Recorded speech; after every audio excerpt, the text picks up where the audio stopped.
me projette dans le JT. Comme beaucoup de gens. Qu'est-ce qu'on ferait à Dubaï en ce moment, ou qu'est-ce qu'on ferait si j'étais coincé près de l'Iran, quoi.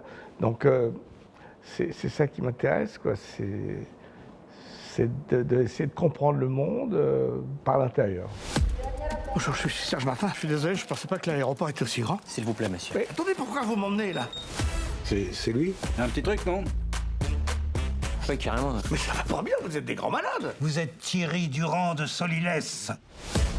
Coup de tonnerre dans l'affaire Durand de Solilès. Un homme vient d'être arrêté en Italie, le principal suspect du quadruple meurtre de Brest. C'est une histoire, qui interpelle. Le fait que ce type, alors qu'il y a eu 1500 interventions, signalements, arrêtés partout, Ligonnès. Et c'est sur lui que c'est tombé, cette espèce de folie médiatique et de fake news, de bavure. C'est une erreur, vous comprenez? Une erreur! Ça pue le fait divers, hein. Ce qui m'intéresse, c'est de bâtir une histoire, une vraie comédie en plus, à partir d'un drame, parce que le drame est le vecteur de la comédie. C'est grâce à la comédie qu'on arrive à évacuer ou à soigner, c'est un antidote au malheur. Mais pourquoi vous avez sorti ma valise? Ah non, je peux pas rater mon avion, j'ai un dîner ce soir. On m'attend. Non lo so, visto così li somiglia un po'. Il capellino. Partant de l'histoire vraie de ce pauvre garçon qui, lui, n'a pas eu, malheureusement, cette chance que j'explique dans le film, ce qui m'intéressait, c'était de voir la descente aux enfers de ce personnage. Et comme moi j'aime bien la fiction, le cinéma et la comédie, de lui donner un peu une chance de taper dans le fond de la piscine et de remonter et de sortir par le haut. Corrispondenza 6 su 12 per il Bronte. 6 su 12? Sicuro? Sì, sicuro. Ok, va bene, grazie. Prego. Il y a une correspondance partielle des empreintes. 6 sur 12. 6 sur 12? Putain, c'est bon ça. On va le coincer, cet enfoiré, on va le coincer! Il y a 3 actes dans le film qui fait que, d'ailleurs ça ressemble beaucoup à Monte Cristo, un type accusé par erreur qui va se battre pour retrouver son honneur. Et ben là, j'ai essayé d'inventer des choses avec mon scénariste pour que il y ait cette fin qui surprend au départ et qui à mon avis, est heureuse, quoi. Je pense que grâce à tout ce qui lui arrive, à tous ses malheurs, à cet accablement qui est au départ très, très difficile je pense que même il y a des gens qui sont un peu peinés pour ce personnage, parce qu'il est vraiment... Il est pris dans un engrenage terrible, et ben d'essayer de faire en sorte qu'il en sorte grandi et que, mine de rien, peut-être ces épreuves vont lui faire vivre des choses formidables sur la dernière partie de sa vie. Et le truc, ce qui ne me tue pas me rend plus fort, quoi. Donc là, parce que malheureusement dans la vie, c'est parce que je crois que ça s'est passé comme ça. Il a été vraiment écrabouillé. Donc j'avais envie de lui rendre et de rendre un peu une petite justice sur l'accablement de la police et des médias, quoi. Ce type, je l'ai jamais senti. Et puis les noms composés de 2 prénoms, ça sent pas beau. Guy Georges, Patrick Henry. Édouard Philippe. C'était un très beau personnage. Moi, je pars toujours en général d'un personnage comme ça, à qui il arrive quelque chose et qui rebondit sur un fait de société. Moi, quand je fais mes films, je me sers de mon personnage, qui est le personnage leader, quoi, pour essayer d'explorer, de comprendre des choses qui m'interpellent, qui m'interrogent. Et pour essayer de les comprendre de l'intérieur, comme il n'est pas formidable, je me dis qu'est-ce qui me serait arrivé si ça m'était arrivé, plutôt comment j'aurais vécu le fait de me retrouver dans la rue, Monsieur Patignol, qu'est-ce que j'aurais fait en 42, Casque bleu, un truc qui est très très malheureusement d'actualité, c'est ces gens en vacances qui se retrouvent dans une guerre.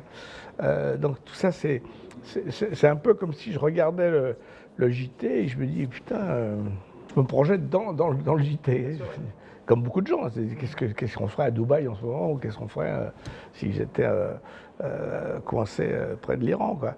Donc c'est ça qui m'intéresse, quoi. C'est d'essayer de comprendre le monde par l'intérieur. J'espère pour vous que c'est vraiment lui, parce que sinon votre prochaine enquête, je vous envoie très loin. Au trou du cul du monde, je vous envoie. Moi, j'ai jamais écrit seul, enfin, à part quelques sketchs comme ça, ou 2-3 bouquins, mais non, d'abord, j'ai l'habitude on avait l'habitude avec le Splendide d'écrire beaucoup, donc c'est ce ping-pong sans arrêt, on avance plus vite, puis on est tout de suite relu, ça m'intéresse, et là, moi j'ai écrit beaucoup de films avec Philippe Lopez-Curval, malheureusement, qui nous a quittés, mais qui m'a vraiment beaucoup apporté, ou avec Isabelle Mergo, et là, avec Fred Hazan, puis Serge Labédy qui arrivait bien plus tard, c'est une très jolie collaboration, d'abord parce que Fred il est très balèze pour le dialogue, et je trouve que le dialogue est très réussi dans le film, et surtout on va plus vite, on confronte les choses, on est moins de... Vous savez, quand vous écrivez tout seul, vous écrivez, puis après vous laissez reposer, puis 8 jours après vous relisez. Là c'est relu tout de suite, donc on n'a pas cette espèce de no man's land où on se dit il faut laisser reposer pour savoir si vraiment c'est bien. Comment est-ce que vous expliquez ça? C'est chez moi. 23 sacs de chaux vives, 44 litres de désherbant, de l'acétone, de l'encaustique, 1000 rouleaux de sopalin. Vous êtes un maniaque de la propreté. J'étais marchand de couleurs. Oui, droguiste. J'ai même développé la quincaillerie, mais quand ils ont ouvert le bricot-dépôt dans la zone industrielle, j'ai perdu 40% de ma chiffre d'affaires. C'est moi qui amène la petite graine, hein. Enfin, à part dans le Piaf où là, c'était pas moi, mais en général, j'ai une idée de film global, comme ça, avec un début, une fin, et avec un thème, un personnage. Et donc avec Fred, on s'est vu beaucoup, on a beaucoup parlé, on a décrit des personnages, des situations. Moi, j'apporte plus des choses visuelles. C'est ce que j'appelle l'écriture debout, comme ça, pendant des semaines, on se voit, on parle, et lui il note, moi je note de mon côté, et puis là je le laisse partir, il écrit une première mouture, puis là je reprends, et puis après c'est un va-et-vient sans arrêt. Et d'ailleurs cette écriture, elle se termine que quand on mixe le film. Votre nez, Quoi, mon nez? il est refait. Ah non, mais il a été cassé. C'était au rugby. Une mêlée qui a mal tourné. Mon talonneur m'a rentré son crampon dans la narine. 2 heures sur le billard. Mes parents en ont même profité pour me faire retirer les végétations, si vous voulez tout savoir. Moi, j'aime beaucoup faire les repérages. Les repérages m'ouvrent les yeux d'abord sur des découpages, sur les filmages. Je fais ça d'abord seul avec mon assistant, puis après avec mon opérateur. Je passe beaucoup de temps à dire l'idée c'est global. Et après, avec eux, on voit les mouvements de caméra, ce qu'on a envie de raconter. Puis après, il y a le tournage, le casting, trouver des acteurs qui modifient aussi encore l'écriture.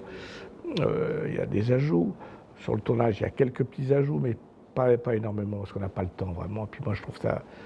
J'aime pas les improvisations à la con. Je trouve que quand on passe 6 mois à écrire un truc, c'est pas en 2 secondes qu'on va trouver... Alors, il peut y avoir des petites choses à la marge. Mais vraiment, ce qui me passionne aussi, c'est le montage. Le montage, c'est là où vraiment, en termes de comédie, on peut vraiment calibrer. C'est pour ça qu'il faut avoir bien fait ses courses. Pour qu'on puisse se dire, tiens, là, ça marche pas, c'est trop long. C'est pour ça que je fuis le plan séquence. Je trouve qu'en termes de comédie, c'est un truc... Vous êtes content au rush parce que vous voyez, c'est formidable, le film est moins... Et puis après, vous l'incluez dans la séquence et vous êtes comme ça. Vous n'avez jamais fait de chirurgie esthétique? Si, j'ai été Miss France même. Et ça? C'est dans ma chambre, ça. C'est mon appareil pour pas ronfler. Je fais de l'apnée du sommeil. Oui. Vous ronflez parce que ce n'est pas votre nez d'origine. Pas plus que Serge Martin n'est votre identité. Vous êtes Thierry Durand de Solilès. Je trouve que c'est important d'avoir des regards, des petites choses, des détails. Moi, j'adore ça. Je suis un homme de détails. J'aime beaucoup un petit clin d'œil, un petit truc, le regard juste, la phrase juste. Et puis après, ça continue avec le bruitage, la musique, le doublage et le mixage. Et le mixage, c'est là où vraiment le film se révèle. C'est un petit peu comme un cuisinier qui a préparé tout ça, ses fonds de sauce, ses trucs, et puis hop, attention, ça y est, on envoie. Et il y a ce moment magique du mixage où le film se révèle à lui-même. Et ça me plaît beaucoup. C'est pour ça que j'aime toutes les étapes. Dans un petit village comme le nôtre, ce genre d'histoire, pour les gens, c'est pas simple. À cause de lui, j'ai perdu des clients à la boucherie. C'est pas plutôt qu'elle est pourrie, ta viande? Duo. La grande prétention, c'est de mettre un film d'eux. Mais quand on voit les génériques de fin, il y a 300 personnes. Non, d'abord, je délègue beaucoup, j'écoute beaucoup, et je tranche. D'ailleurs, mon équipe m'appelle coach. Et je trouve que c'est une très belle image, surtout, par exemple, en termes de direction d'acteur, avec tous les cadors que j'ai dans mon film, il n'y a pas à diriger, il y a juste à dire je veux ça, ça, fais-moi ça, oui, un peu plus, un peu moins. C'est un paradis, là. Toute ma vie, j'ai eu peur. Toute ma vie, je me suis excusé. Et ben moi, j'en ai marre de m'écraser.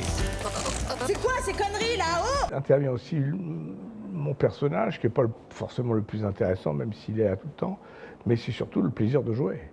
Je ne veux pas laisser passer ce plaisir aussi de jouer avec Laroussin, Thierry Lhermitte, Fifi Lachaud, Raïm, enfin bon, Michel Larocque, tout ça. Donc c'est important pour moi tout ça. Et finalement, je dirige aussi de l'intérieur. Je prends toujours cette image du capitaine d'une équipe de foot. Il y a l'entraîneur qui est sur le banc de touche, et puis il y a le capitaine qui dirige, qui coach un peu cette équipe, mais en même temps, il prend du plaisir à jouer aussi. Donc c'est ça que je me refuse aucun plaisir. Le nom du talonneur. Son nom Je me souviens pas. Il est venu qu'une saison. Je crois qu'on l'appelait Titi. J'imagine qu'il s'appelait Thierry, ou Timothée, ou Tigro, je sais pas, moi, je sais rien. Calmez-vous. Ah oui, mais... J'étais vraiment très heureux pour ce film, parce qu'il y avait beaucoup de personnages secondaires importants et qu'on a essayé de soigner. En plus, moi, c'est important, même le plus petit rôle, je trouve que c'est important. Moi, d'abord, j'ai commencé en cinéma par les tout petits rôles, et après par les seconds rôles, et après les premiers rôles, mais quand on est petit rôle, quand on a une phrase ou deux, c'est très important pour un film. Dans un film, c'est important que ces rôles-là soient aussi soignés que les premiers rôles. Et c'est beaucoup plus difficile pour ces gens qui arrivent sur un film, qui sont un peu impressionnés, qui n'ont pas souvent tourné. Donc c'est important que chacun soit à sa place et bien servi à l'écriture. Serge M. et Thierry Durand de Pauvre Solilès Serge. peuvent-ils être la même Ça tourne en boucle depuis hier. C'est insupportable. Oh, la Michel, elle a passé une mauvaise nuit. Bon, toi, tu te mets sur mode avion, sinon ça va être la journée internationale de l'eau de source. À partir du moment où c'est bien servi à l'écriture, on a eu les accords de beaucoup de gens. Et je dis souvent que c'est un peu comme un petit garçon qui invite ses copains à un goûter, à venir jouer avec lui. Et je me suis vraiment régalé. Et je crois qu'eux aussi ont pris du plaisir parce que chaque personnage est plutôt bien écrit. Et il y a des choses à manger, quoi. Il y a des choses à défendre. Les Italiens confirment. Il a bien une petite cicatrice sur le haut du crâne. Comme Durand. Ça, plus la correspondance des empreintes digitales. Enfin, 6 sur 12, hein. Y a pas de quoi s'astiquer. Faut attendre l'ADN. Oui, bien sûr, oui, mais j'organise son retour. Putain, ça fait 10 ans que j'attends. Regarde, sur la pointe des pieds. Rien de fuite. Tout le monde ferme bien sa gueule. Hein? Tant qu'on n'a pas le retour de l'ADN, boucle la reste. Compris? Oh, oui. Il y a une pléiade d'acteurs. Bon, je ne me prends pas pour Sacha Guitry, mais c'est vrai qu'il y avait ce plaisir de convoquer un maximum d'acteurs avec des jolis rôles. Et c'est pas toujours le cas. Souvent, il y a 3-4 rôles dans les films. Et là vraiment, j'ai pu vraiment donner à des gens inconnus ou connus, comme des gens avec qui j'ai déjà tourné, comme Gamelon, Duquesne, qui ont des petites partitions, mais qui sont percutants à chaque fois. Allô? Ouais, salut Léa, c'est Greg à l'appareil. Qui? Grégory Vassilian. Je lui ai donné un rôle de ripou sympathique. Il est absolument formidable. J'étais vraiment très content qu'il arrive à sortir de sa zone de confort. Comme Rime aussi, qui est épatante. Et ce qui était épatant surtout, c'est que c'était des rôles de 8-10 jours, quoi. Et donc, au fur et à mesure, comme il y a 3 ou 4 actes dans le film, ça change. Et chaque semaine, il y avait des nouveaux qui arrivaient. Je dis, ah tiens, ça y est. Qui ça? Le capitaine Vassilian, je vous avais renseigné sur le double meurtre de Melun. Ouais, Greg, ouais, ça va? J'ai décroché sans faire exprès, là, je suis au maquillage. Antenne dans 20 minutes. Et pardon pour le dîner l'autre soir, mais je pouvais pas faire autrement qu'annuler. Non, c'est pas grave, c'est pas grave. D'ailleurs, je vais devoir te laisser. Antenne dans 2 minutes. C'est assez cruel, cette société de spectacle où on prend les gens et on les balance et après, hop, on passe à autre chose parce que chaque information efface la précédente. Et puis je trouve que ça ne s'arrange pas, quoi. Il y a tellement de chaînes en continu, d'informations, de réseaux. On est vraiment submergé par des informations et qui disparaissent très vite, quoi. J'ai un très très gros scoop pour toi. On vient d'arrêter Thierry Durand de Solilès. Thierry Durand de Solilès. Ouais, à l'aéroport de Gênes, on transfère dans la nuit. T'es sûr de toi, là? Ah bah oui, si tu veux. Le mec, il a un faux passeport. La même cicatrice sur le haut du crâne. On a retrouvé même de la poudre sur ses doigts. Bonjour. Bonjour. Les empreintes et match. Là, il nous manque plus que les tests ADN, mais bon, ça va nous confirmer tout ça. Ah non, mais là, ça peut être un énorme scoop. C'est bon, ça? Là, j'arrive chez lui pour une perquisition. Ces chaînes en continu sont obligées de fournir, d'avoir du scoop. Et le scoop implique qu'on ne vérifie pas toujours ses sources et qu'on peut faire des dégâts, ce qui est un peu raconté dans le film. Et puis surtout aussi de faire venir, intervenir, comme on n'a plus rien à dire, on fait venir... Là, en ce moment, avec la guerre en Iran, je suis sûr qu'ils vont faire venir un type qui vend des tapis iraniens et persans pour expliquer comment on fait les tapis. Ça n'a rien à voir avec le... Enfin, ça a un rapport vraiment très lointain. Il n'y a aucune analyse politique. C'est vraiment du spectacle, quoi. C'est la société spectacle dans laquelle on est. On a un quart d'heure pour changer le conducteur. Mais on va pas balancer une bombe pareille sans vérifier nos sources. La source, c'est la police. Tu m'en doutes la parole de la police? Tu sais quoi? Appelle ton plan cul de l'AFP et tu me confirmes ça. C'est pas mon plan cul, c'est mon ex. Je m'en tape, t'appelles. Si quelqu'un balance l'info avant nous, tu retournes chez Gala. C'est compris? Quand on était au Splendide, on faisait tout nous-mêmes. Hein, donc, c'est nos camions, nos fringues au pressing, on montait les décors, on faisait la billetterie. Enfin bon, je trouve que ce que j'aime, moi, dans le cinéma, c'est ce côté collectif, une petite PME, peut-être une petite entreprise, quoi.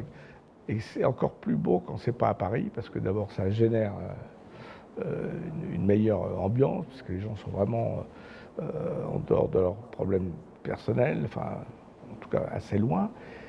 Et puis surtout, oui, on arrive, vous savez, il y a un côté, le cirque arrive. Et moi j'ai tourné dans cette petite village de Mi-Mai, où on a tourné dans les studios de Marty, qui sont très intéressants.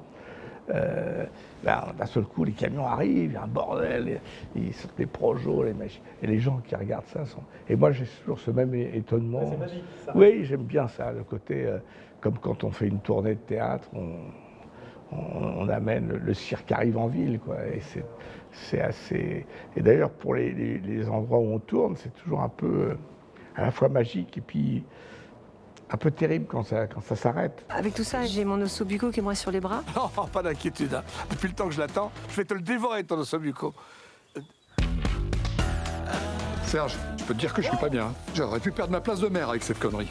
Alors que moi, toi, c'est différent, t'es personne. J'aime le cinéma parce que, d'abord, j'aime le regarder, mais surtout, j'ai toujours cette image. On tourne de nuit dans une ville, par exemple. Il y a des éclairages urbains, tout ça. Et puis d'un seul coup, il y a un endroit hyper éclairé, comme si on avait frotté, astiqué un endroit vraiment... C'est tout petit, mais là, il y a une lumière magique. Et c'est le cinéma, quoi. J'avais un souvenir, je tournais une pub et il pleuvait, c'était atroce. Et puis il fallait faire le plan produit. Et l'opérateur préparait tout ça. Et autour, c'était triste, laid, il pleuvait. Et je regardais dans l'œilleton, d'un seul coup, il y avait le soleil. Mais un soleil très restreint. Et c'est la magie du cinéma, quoi. C'est plus beau que la vie, quoi. J'imaginais pas que ça prendrait cette proportion. Tu dors pas? Je te surveille. Vous me cassez les roustons avec vos intuitions foireuses.